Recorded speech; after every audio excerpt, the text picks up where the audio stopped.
Hello, everyone. This is Dan Rock, and this screencast is for Day 4, Year 1 training.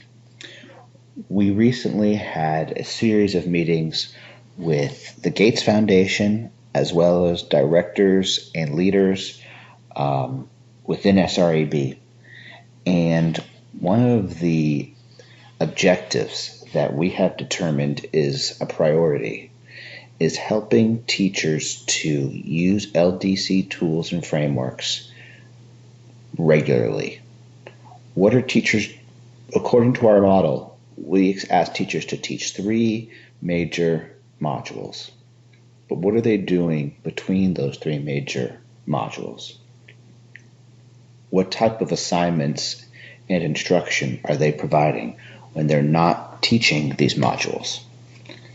We've had to go back and re-examine Day 4 specifically, because this is the first day in which they don't have anything sort of as a next step in terms of teaching significant assignments. And we need to ensure that they're seeing how to use quality assignments all the time. Short assignments that will take a week or less for students to complete. So you look at our objectives. The first one, scoring student work using the rubric, is the same. The second one is about looking at how you can revise your teaching task and improve your teaching tasks using the LDC guiding questions. We're not going to use the juring rubric at this time. Since we're introducing the student writing rubric in the morning, we're not going to do that as well as the juring rubric. We are going to focus on those guiding questions for a teaching task, because that's going to bridge them from revising the teaching task of the assignment that they're scoring student work for and a short-term assignment teaching task, which is going to be their next step from this training. They're going to use what they learned from this previous module and some of the data they collect to determine what type of mini tasks they want to use during the instruction of these short assignments that they teach after the module, after the training. So that's what you can think about the vocabulary you want to use here. If you think short module is going to be a problem, you can call it a short assignment, short-term assignment. So I'm not going to go through the scoring student work because that's the same. I only want to talk about what's new. And what's new starts after they have analyzed the data and thought about the data. They think about what steps can they take to improve the students' success in these skills. From that, we're going to take a minute and review something we learned previously, but now that we have more background knowledge, we're going to really think about these teaching tasks and what are the questions that we ask ourselves to create an effective assignment. What is the criteria for that? And this is an important question because if teachers get nothing else out of this experience working with us, we want them to understand and be able to design quality assignments that teach literacy and content together. If they see how doing that on a regular basis will improve student outcomes, will raise expectations, and change the playing field for kids, because all students are being taught like honor students and being expected to learn at high levels, then we will be successful. So we can't harp on this element enough. And for that reason, now that they've written and taught a module with a full teaching task and have the work, we're going to go back to these questions because they're going to make more sense to the teachers now. The activity we're going to use is a classic called Chalk Talk. We're going to write the teaching tasks on chart paper, not teaching tasks, I'm sorry, the guiding questions on chart paper. Each question gets its own chart. If you have a big group, which you do, you'll probably have to have concurrent sets of 5. So on one side of the room you might have 4. There's 4 guiding questions. So you'll have 4 chart paper stations. So you may need to have more than 4 because you don't want to have more than 5 people per chart paper. So you have a group of 4 or 5 people around a guiding question and they annotate. Annotate, of course, means they could circle keywords, star, write questions about what they read, things they don't understand, things they need clarity of, a comment, a response, a aha, or simply a interrogation of the question, some sort of response to what they're reading. And then silently they're going to respond to each other and to the question in writing. So they will take turns sharing the marker, and each person will have to write something in response to the question or in response to the other writing. So they end up not just annotating the question, but annotating their annotations. They rotate after a set time to another group where they will then annotate both the question as well as the previous group's annotations. So you'll have this whole paper full of annotations of these questions. And when they get back to their original paper, after they've gone through all of them, the original chart paper, they try to synthesize the big takeaway. This is a mini task in Core Tools. It's part of task engagement, which is what we're doing here. This is a new sort of set of lessons. We're engaging them in this idea of what they're going to be doing in terms of using this text to write a teaching task. Now we're going to model for them how to use the guided questions to give feedback. This has a problem because it does not have diverse responses. I believe it's built-in bias. Everyone's going to pretty much write the same thing. So we're going to show them the question and then model how I look through these different elements, text, writing product, content, clarity, and coherence, and look at those questions and determine which question really gets to the heart of where this teaching task is off. And then I might think about how I could revise it. So after I've modeled, now we're going to give them a chance to practice reading a teaching task and identifying the guiding question that is affected by the problem. Which guiding question would you need to zero in on to help this person improve the teaching task?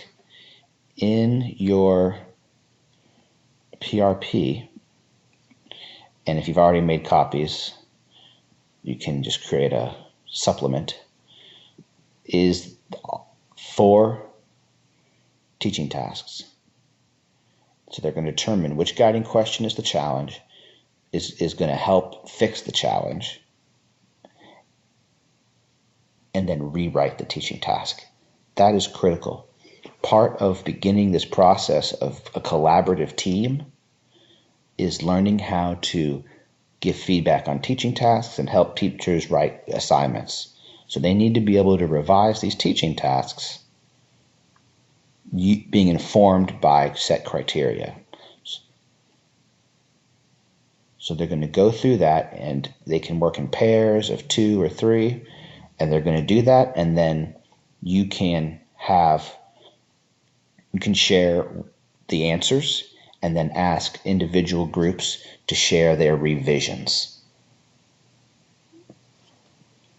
Not everyone necessarily needs to share all of their revisions, but we want to share what the problem is and let the group share. And this is animated in, so you can show the teaching task, but they should go through the whole thing first and then go through it one by one and let people share out and talk about what the problems are.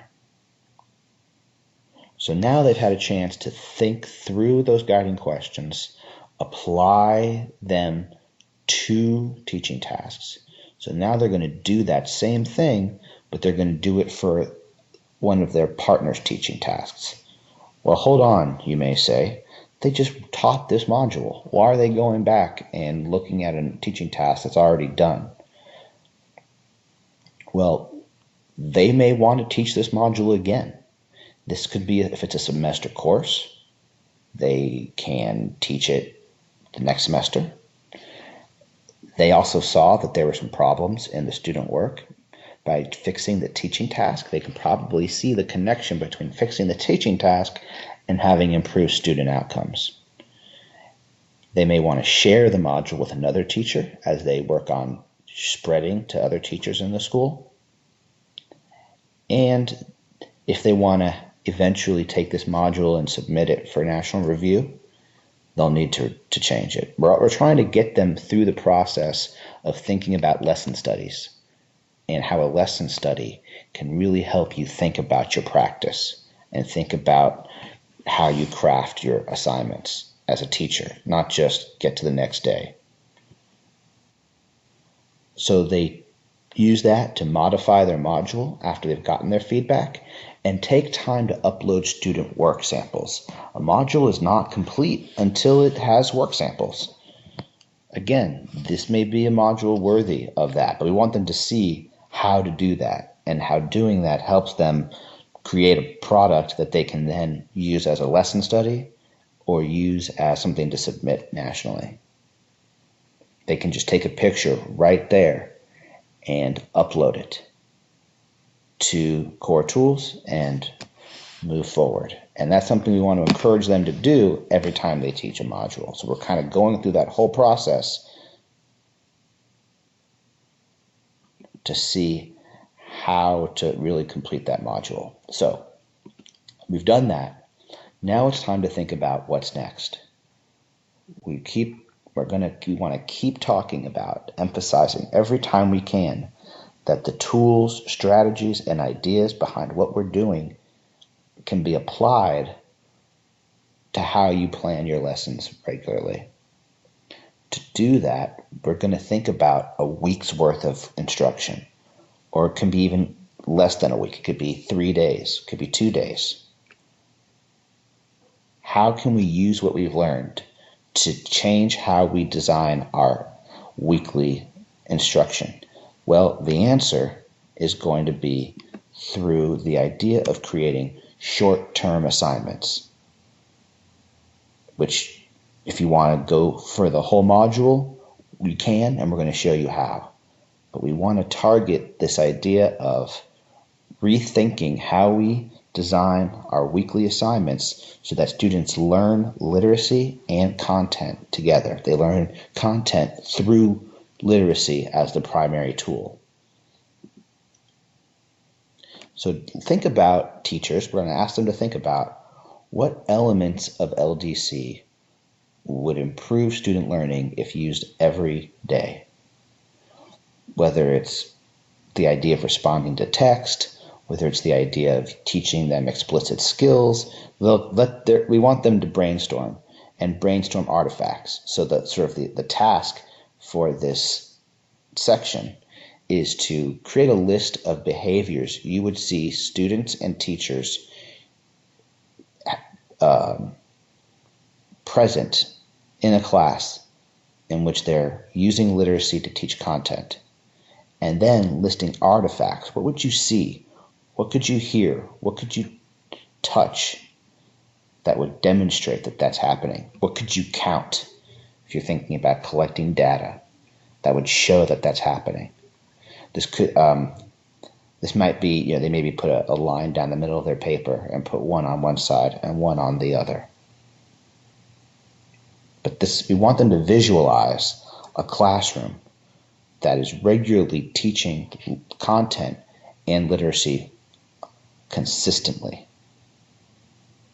And think about what the students need to produce and what do teachers need to ask of students on a regular basis. Well, one way to get there is the idea of multiple short modules or short-term assignments. LDC provides templates for this, for creating modules that can be done in short periods of time, that don't require as many texts, as long as a writing piece.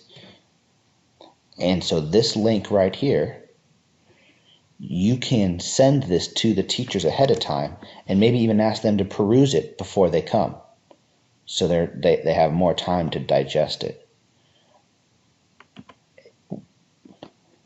But what they're going to do with it is look through these short modules and determine what this would look like in their classroom. Now, there's 3 collections. There's this one, which has 16, numerous collections, cross-content areas. This one is 4, 1 from each content area. This one's from Hilmar. And these are the basic templates that don't have any content but have an overall structure that the teachers can use and manipulate. What you want to ask them to do is go to Copy, Collection, 3 dots, Copy Collection. When they copy the collection, then all those modules are in their library and they can edit all of them. So if they like one, or if they just want to change the teaching task, they can. So they want to copy them and put them in their library. So after they've had a chance to do that, and one thing we did not have time to do because we just sort of got these marching orders recently, and I know many of us are about to do this, but you may want to have them do a scavenger hunt of some kind within the short module, just so they can have a purpose, something to really look at. Or just ask them this question, say, read this, and what would this look like in your classroom? What assignments, what lessons, what content, what text, what standards can you see yourself teaching with these types of modules?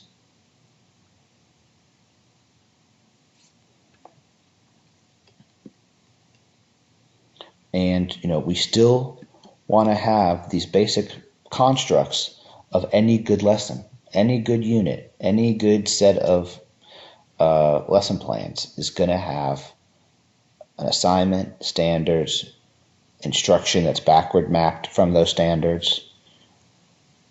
But here, that 4th bullet, we're going to use what we learned from that last unit, the data we collected from analyzing that student work and from analyzing the mini tasks they did previously during that module. We can use that to determine what lessons we teach, what mini tasks we teach. And each skill cluster will be addressed with one mini task. Anything we want them to, each skill cluster should have at least one mini task. So if they want to do just one reading mini task, we'll go for that. The variable here is really about time, the quantity of texts, and the length of the writing products. We're not going to take as much time to read multiple texts and write a lengthy piece of writing that leads to deeper learning and that in truth aligns with what college and career readiness is, right? We're not going to ask them to do that every single week, to do that type of assignment, because the truth is when you're in a college class, you generally have multiple weeks to do those large assignments, and we want to give them a chance to do those at least 3 or 4 times, those large assignments. But here we're looking at a shorter one, so where the variable is time, the quantity of text, and the type of writing product they'll do. So we're going to give teachers now time to go back and write a teaching task. using the teaching task templates, thinking about all the things they're supposed to think about. The teaching task templates are in this PRP. If you don't have them, you can make some copies and provide them to them. Different people will need different types of reminder on how to use them. Hopefully they have a good understanding of that at this point. But if not, you may need to do some review.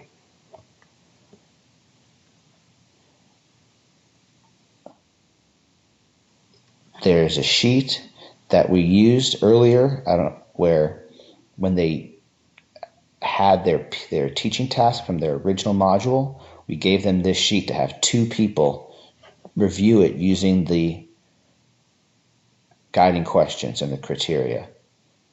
Then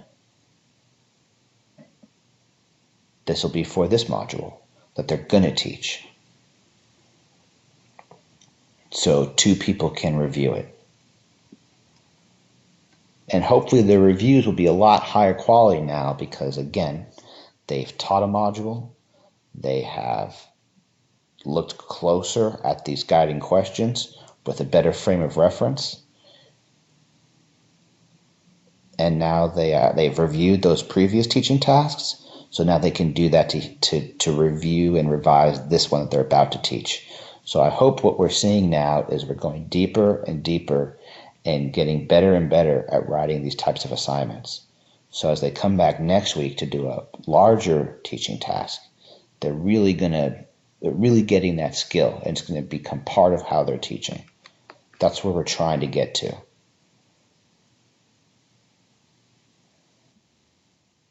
So of course, we got to write some instruction. The instruction is based on how are they going to teach this assignment? It should come from that assignment. But what skills they're going to really focus on will be determined, A, through what they saw in the student writing they just did. So it could be, for example, that in the writing they saw that controlling idea was they just couldn't do it. So maybe I'm just going to have them write a introduction paragraph that ends with a good controlling idea. And that's going to be the key skill that I focus on in my mini tasks for this assignment. Maybe they struggled with this idea of, support and being able to have evidence that's relevant. So maybe I'll just have them write an introduction and then one body paragraph that includes that, but then identify 2 or 3 mini tasks that target that from the curriculum, from the LDC library, or from my own lesson plans.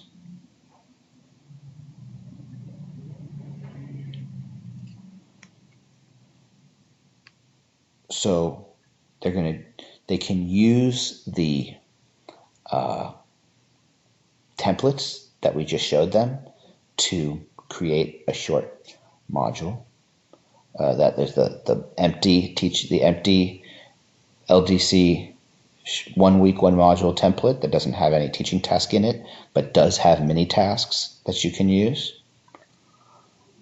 Or if they want to stay away from core tools and they just feel like core tools is just taking what they already do and plugging into something else, they can take one of these. They can take one of these things. These are basically lesson plan templates, essentially, that use the LDC framework. So they could put in their teaching task. They can just throw in their mini task, what skill they're going to teach here, the mini task, and the product. Boom, boom, boom. And they only really need one. If they want to do more than one, they can. And they can just write it in here if they want. You can mail this to them ahead of time. I think you should mail them ahead of time and have them, and they can just type it in here or write it in if they prefer. So we're giving them options. We're giving them options of using core tools. There's another version that they can use that they may find easier to use if they want to go into core tools and just sort of have a quick reference guide. We don't want core tools to be a barrier. Core tools, the primary purpose of core tools is to make this process easier. If that's not the effect it's having, then give them another option.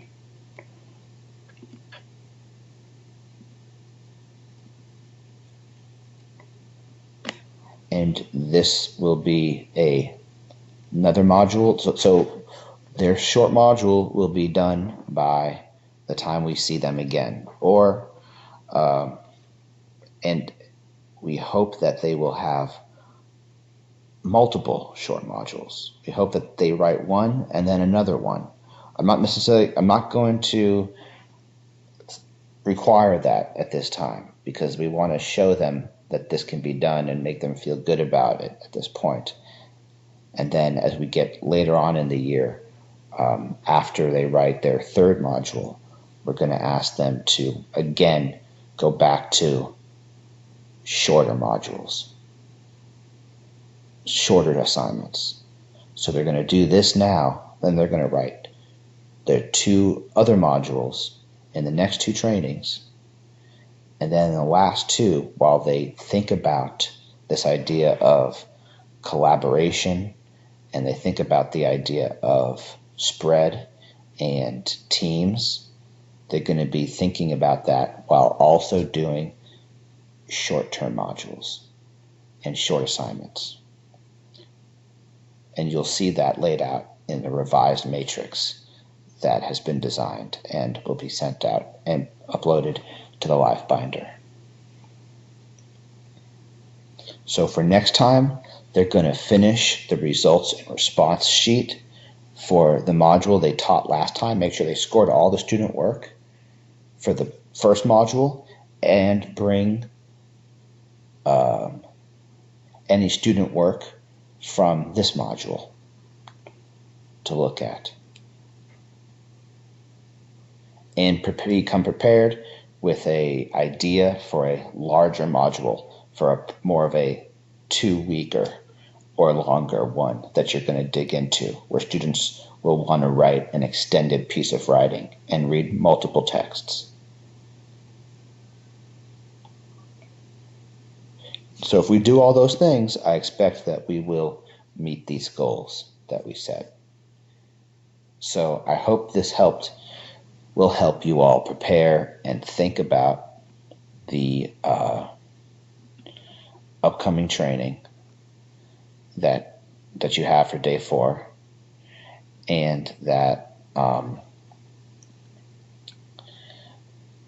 you all will have a great training. And remember that focus is on how to use what we're learning on a regular basis, how to think about assignments as something that you're constantly using to challenge students and push them to higher levels of thinking, and raising your expectations for everyone, but providing scaffolded instruction that moves everyone in that direction.